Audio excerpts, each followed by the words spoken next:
കൈത്താക്കാലം 4-ാമത്തെ ആഴ്ചയിലേക്ക് നാം പ്രവേശിക്കുകയാണ്. ഇന്ന് തിരുസഭ മാതാവ് നമ്മുടെ ചിന്തയ്ക്കായി നൽകുന്ന സുവിശേഷ ഭാഗം മർക്കോസിന്റെ സുവിശേഷത്തിലെ 7-ാം അധ്യായത്തിലെ 1 മുതൽ 13 വരെയുള്ള തിരുവചനങ്ങളാണ്. യഥാർത്ഥമായ ആരാധന എന്താണെന്നാണ് ഇവിടെ വ്യക്തമാക്കുന്നത്. യേശുവും ശിഷ്യന്മാരും ഭക്ഷണം കഴിച്ചുകൊണ്ടിരിക്കുമ്പോൾ ശിഷ്യന്മാർ കൈ കഴുകാതെ ഭക്ഷണം കഴിക്കുന്നതിനെ പറ്റി യഹൂദ പ്രമാണികൾ കുറ്റം വിധിക്കുകയാണ്. അവർ പറയുകയാണ്, എന്താണ് നിന്റെ ശിഷ്യന്മാർ യഹൂദന്റെ പാരമ്പര്യം ലംഘിച്ചുകൊണ്ട് കൈ കഴുകാതെ ഭക്ഷണം കഴിക്കുന്നതെന്ന്.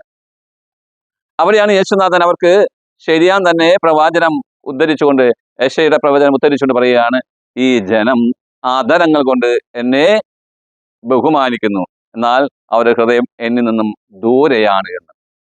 പ്രിയരെ, യഹൂദര് യേശുവിനെ കുറ്റം വിധിക്കാനുള്ള തക്കം നോക്കി നടക്കുകയാണ്. പല പ്രാവശ്യവും പല സ്ഥലങ്ങളിൽ നമുക്കത് കാണാൻ സാധിക്കും. യേശുനാഥൻ അവർക്ക് അതിന് ഇപ്രകാരം ഉത്തരം കൊടുക്കുകയാണ്, കപടനാട്യക്കാരായ നിങ്ങളെക്കുറിച്ച് യെശയ്യാ ശരിയായി തന്നെ പ്രവചിച്ചു. അവൻ എഴുതിയിരിക്കുന്നു, ഈ ജനം ആദരങ്ങൾ കൊണ്ട് എന്നെ ബഹുമാനിക്കുന്നു, എന്നാൽ അവരുടെ ഹൃദയം എന്നിൽ നിന്നും വളരെ ദൂരെയാണ്. വ്യക്തമായി അവർ എന്നെ ആരാധിക്കുന്നു, മനുഷ്യരുടെ കൽപ്പനകൾ പ്രമാണങ്ങളായി പഠിപ്പിക്കുകയും ചെയ്യുന്നു എന്ന്. ദൈവത്തിന്റെ നിയമത്തെ മറികടന്നുകൊണ്ടാണ് പൂർവികരുടെ പാരമ്പര്യം ഈ യഹൂദ പ്രമാണികൾ കാത്തു സൂക്ഷിക്കുന്നത്. മോശ വഴി ദൈവം 10 പ്രമാണങ്ങൾ നൽകി. ഈ പ്രമാണങ്ങൾക്ക് വ്യത്യസ്തമായി യഹൂദര് അവരുടെ പാരമ്പര്യം അനുസരിച്ച് 365 വിലക്കുകൾ ഏർപ്പെടുത്തിക്കൊണ്ടും 248 കൽപ്പനകൾ നൽകിക്കൊണ്ടും അങ്ങനെ ആകെ 613 നിയമങ്ങൾ സാധാരണ മനുഷ്യരിലേക്ക് അടിച്ചേൽപ്പിക്കുകയാണ്. കൈ കഴുകാതെ ഭക്ഷണം കഴിക്കാൻ പാടില്ല എന്നൊരു നിയമം പുറപ്പാടിന്റെ പുസ്തകത്തിൽ നമുക്ക് കണ്ടുമുട്ടാൻ സാധിക്കും. അത് പുരോഹിതന്മാർക്ക് വേണ്ടിയാണ് നിശ്ചയിക്കപ്പെട്ടിരിക്കുന്നത്. പുറപ്പാടിന്റെ പുസ്തകത്തിൽ ഇപ്രകാരം പറയുന്നുണ്ട്, കൈ കഴുകി ശുദ്ധി വരുത്തിയതിനു ശേഷമേ പുരോഹിതൻ ബലിയർപ്പിക്കാൻ പാടുള്ളൂ, അതോടൊപ്പം തന്നെ ബലിവസ്തുക്കൾ ഭക്ഷിക്കാൻ പാടുകയുള്ളൂ എന്ന്. എന്നാൽ ഈ നിയമം സാധാ മനുഷ്യരിലേക്ക് അവര് നിയമങ്ങൾ അടിച്ചേൽപ്പിക്കുകയാണ്.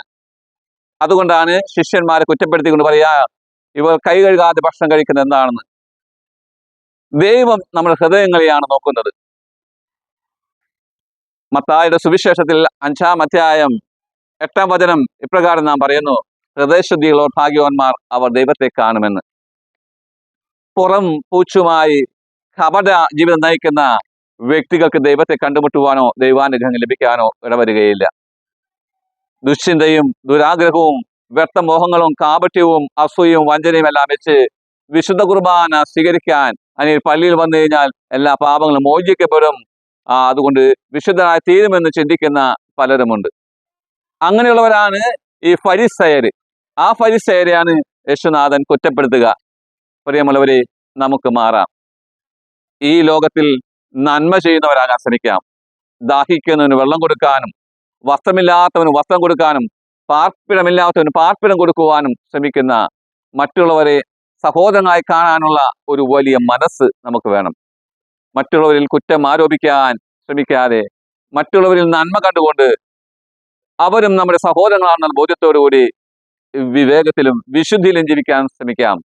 വിശുദ്ധി കൂടാതെ, വിനയം കൂടാതെ, ദൈവസ്നേഹം കൂടാതെ നമുക്ക് ആർക്കും ദൈവാനുഗ്രഹം സ്വീകരിക്കാൻ സാധിക്കുകയില്ല. നമ്മുടെ ഹൃദയങ്ങളെ നമുക്ക് പരിശോധിക്കാം.